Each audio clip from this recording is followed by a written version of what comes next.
Greetings from Vinkars. I am Dr. Madhuri, Associate Professor of Cardiology, Andhra Medical College. I am here with Dr. V. Sujatha, Chairperson of Vinkars and Cardiologist at Indus Hospitals, Visakhapatnam. Hi ma'am. We are here for the news for the month of July for Vinkars. We here want to discuss the two important trials, EBC2 trial and EBC main trial, which were discussed in EuroPCR 2023. Hi ma'am. The EBC2 trial and EBC main trial were discussed actually. EBC main trial, how do you think it's going to influence our strategy for LM bifurcation stenting?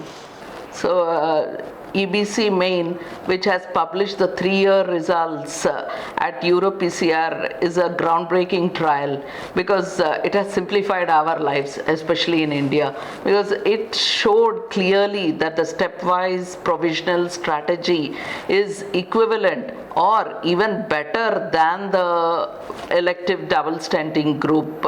So this trial enrolled patients, more than 400 patients with true bifurcations, that is 011 and 111 lesions, and they randomized patients to a stepwise provisional strategy versus a double stenting. The double stenting group received mostly the culotte stenting or the tap stenting. Decay crush stenting was done only in 5% of the patients, whereas the stepwise provisional group, they underwent a stepwise provisional stenting either from the left main into the LAD mostly or into the circumflex, followed by a good pot, followed by a good kissing balloon inflation. And with this strategy, only 22% Madhuri received the second stent. This was the most important point. They could avoid the second stent in 1/4 of the patients, which is very, very interesting, and especially it is very helpful in Indian patients where we have very young patients, as you know. So this was an important thing, and at 1 year there was no difference between the provisional strategy and the double stenting strategy, and the results are so robust that even at 3 years there's no difference. But in fact, the double stenting group had a higher rates of revascularization, which is almost double than the provisional stenting strategy. So this was another very, very crucial finding of this trial, and really it has made our lives easy and simple. Yeah, we could avoid more metal at the left main level, and the functional class also improvement is also good in both the strategies. This is what actually we've been following even in our group. We are mainly going with the single stenting strategy, that is the provisional strategy, that is then we are following it up with a good pot, and frankly we are not doing the kissing balloon inflation, Madhuri, though it was recommended in most of the patients in the EBC main trial. In fact, there was one more trial, KISS trial, which was in the same arena, that is the EuroPCR arena, where they have just done a good pot and done kissing balloon or a pot side pot in situations where there was flow limitation. In fact, if there is a dissection, you know that we are going to implant the second stent. So even in that group, they found that just doing pot alone, a good pot size to the proximal main vessel, that is the left main, is the most important step of the left main stenting. Madam, don't you think the recruited population, the bifurcation lesions were simpler in EBC main compared to the decay crush trial, which was earlier published in 2017? What do you think? Yes.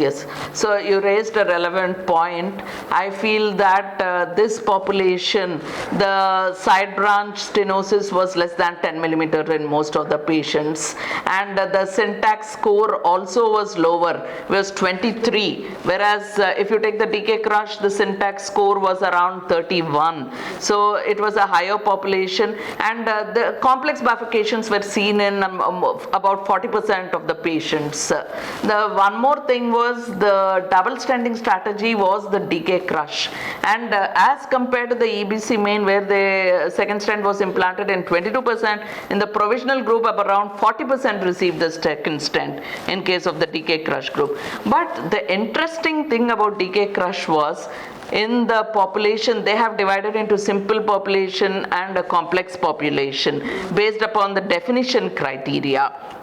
That is, whether there was thrombus, whether the main angulation less than 45 or more than 70, and the length more than 25. In all these, if two of these were present in addition to this bifurcation lesion, in such situations, what we call a complex bifurcation, the DK crush was better than the provisional stenting. But in the simple lesions, there was no difference between provisional stenting and the elective double stenting. Have we moved on from DK crush to culotte strategy in cases with the trial in EBC main? Yes. So the European operators, they are more culotte people. Whereas if you take the Asians, they do more of the DK crush. So in our experience, we've been trying both these techniques, but most of our patients, more than 90%, was provisional strategy. And recently we did the culotte technique, especially the iterations of the DK culotte technique, that is the double kissing culotte technique, and to be frank, we didn't get good results. Our DK crush results were much better than the DK culotte. In fact, over the last year we have done 3 culottes, the DK culottes, and we did that with imaging guidance. And believe me, we didn't get good results. So we decided to move away from the culotte technique. We decided to keep our strategy simple, the left main to the single stepwise provisional. So in the first stage itself, I don't decide that I should put 2 stents. I will go according to that philosophy of the stepwise provisional.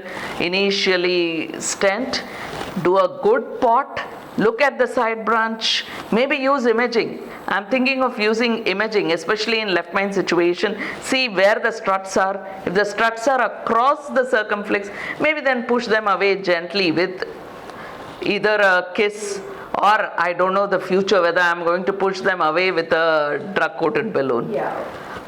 So this is the thing, and as far as possible, try to avoid the second stent. Yeah, I want to ask this question. What is your experience using a DCB across the stent when you're using it in the side branch? So coming to our experience with DCB, we've been using a lot of DCBs. In left main, we haven't used the DCB for the side branch, that is. Yes, we have done it in 1-1-0, that is ostial circumflex. In 2 situations, we've used the DCB. We cut it with the cutting balloon, and then we delivered the drug with the DCB, and we did get good results, but the numbers are too small. But in the other bifurcations, not the left main bifurcation, the non-left main bifurcation, in the side branch, I've used a DCB in 2 to 3 cases. Maybe I'm looking at it in the future, it is going to be a main vessel stenting with side branch DCB. This is how I look at things in the future. How do you think the LM bifurcation lesions management differs from the other bifurcation lesions which were mentioned, which were dealt in the EBC2 trial? You mean the left main versus the non-left main bifurcation? Yes, the left main bifurcation involves a large circumflex, and the large circumflex will be supplying a large area. So whenever the circumflex is large, and sometimes you'll have a dominant circumflex, it's going to be a difficult thing. At that point of time, I would definitely do imaging, look at the struts, whether they are across the circumflex ostium or not, and then deal with them according to the situation. And this gives me more confidence. The EBC main trial has given me more confidence in doing the stepwise provisional approach. And this Mako business of putting two stents, doing decay crush, and feeling very great saying that I've done decay crush or culotte is out. More stepwise, look at things imaging wise, get good MSAs, see that your struts, the side branch, there are no struts across the side branch. This is how I visualize the future. We should be more open-minded. Open-minded, yes. Now coming to the other trial, the EBC2 trial, which was also discussed in the EuroPCR. This trial discussed the outcomes of bifurcation stenting of non-LM lesions. What do you think about those results, ma'am? So even in non-left main bifurcation lesions, there's no difference between the stepwise provisional strategy and a complex technique of culotte stenting. So again, this gives us hope, Madhuri, in our country, where resource limited settings, where we can get away with a single stent strategy. This would be the best approach, and the 5-year results of the EBC2 trial support again a stepwise provisional strategy. In fact, the event rates are 18% with the provisional strategy and around 23% with the systematic culotte approach. So it gives us confidence in the bifurcation setting. So in this trial also the side branch was more than 2.5 millimeters. So it was a side branch which you could not neglect. Even in such a situation, there is no difference between the two techniques. One more thing was they have divided the side branch lesion less than 10 millimeter, more than 10 millimeter. Even in that situation, there was no interaction and there was no difference. This gives us even more confidence between the stepwise provisional, which all of us are trained to do and which all of us can do.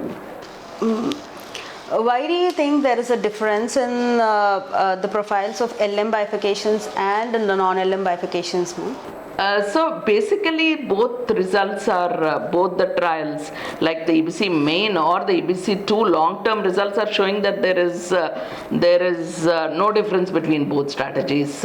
Only thing is we are more concerned in a left main lesion because we have a large circumflex and that subtends a larger area of the myocardium, and also it is sometimes there are trifurcations in left main. All these are difficult situations in case of left main. So in fact, this stepwise provisional strategy in non-left main bifurcations gives us even more confidence because as I was telling, we are using in the side branches, if anything happens, to be frank, even if there is a dissection, I'll be happy to put a drug DCB in such a situation because if the dissection is not flow limiting, I would be happy to avoid the second stent and just deliver the drug with a DCB. So this trial is giving me confidence to use the DCB in the side branches instead of metal. Exactly. So how are these trial results differ,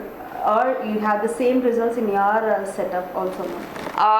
So most of our settings, or we are using provisional stenting, and as I've said, I have used a DCB in the side branch in 2 to 3 cases, but with the publication of the results of this trial, I intend to use more DCB in the side branches. Now I'm more comfortable now to use, in spite of the results of the DK Crush 3 trial, which showed that the DK Crush strategy is better than the culotte technique. But that group is there, the Chen group, they are very, very confident about doing the decay crush technique, which is a very resource intensive technique.